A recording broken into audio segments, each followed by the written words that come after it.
Breaking. Obama's name dropped in groping scandal. What he did was sick.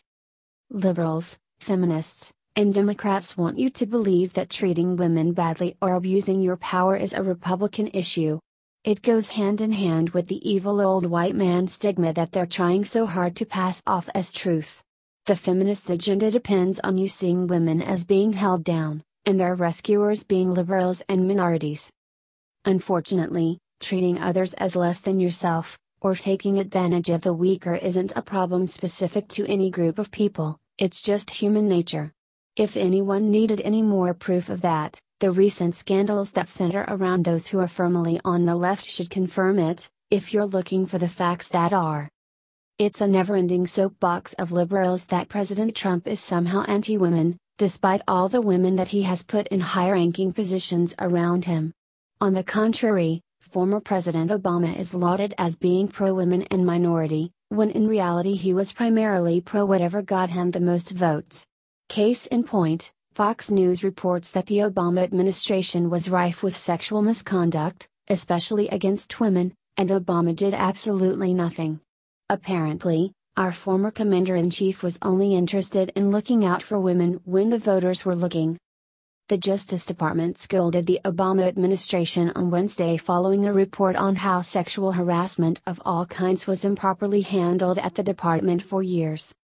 The Washington Post reported that the DOJ's Inspector General had found systemic problems with how complaints were addressed, with offending officials often being let off the hook or even rewarded. The article cited investigative reports on a lawyer who allegedly groped two female attorneys and a top U.S. Marshals official who had sex with approximately 9 women in his office. Though fresh complaints have been filed as recently as August, the IC said some of the worst alleged offenses happened several years ago in the department's civil division. Ian Pryor, a spokesman in the Trump Justice Department, would not comment in detail about the allegations but described the problems as largely occurring during the prior administration. The department does not discuss specific employee disciplinary actions or comment on personnel actions or matters that may impact personal privacy. That said, the department was very disappointed with the issues that occurred in the Obama administration and strives for a workplace free of harassment and other misconduct for all of our 115,000 employees, he said in a statement. That is why the Civil Division has implemented additional safeguards and systems to ensure that all misconduct allegations are handled appropriately going forward. He said a working group has also been convened to look at the issues raised and will soon have recommendations. Inspector General Michael Horowitz originally sent a memo in May alerting the DOJ to the potential systemic issues. The Post reported that the IC found one top attorney in the Office of Immigration Litigation, Victor Lawrence, groped the breasts and buttocks of 2 female trial attorneys at a happy hour. He reportedly got a reprimand, a title change and relief from supervisory duties but was not suspended and did not receive a loss in pay or grade.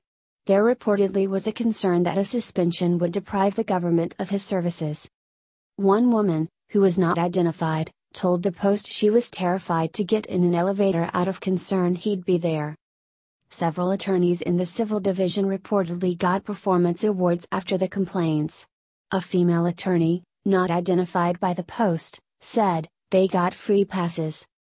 Another case involved a woman, former Oregon prosecutor Amanda Marshall, accused of sending harassing texts and emails to a subordinate after an intimate relationship ended.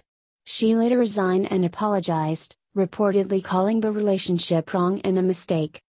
According to the article, more allegations at the department surfaced this summer, with 17 DOJ employees writing to Deputy Attorney General Rod Rosenstein in August reporting sexual harassment. It's unclear when those incidents may have occurred. Treating another person badly is something that everyone, no matter their race, or gender or political affiliation, will probably struggle with at some time in their lives. The test of character comes when we see whether that person will fight the urge, or give into it.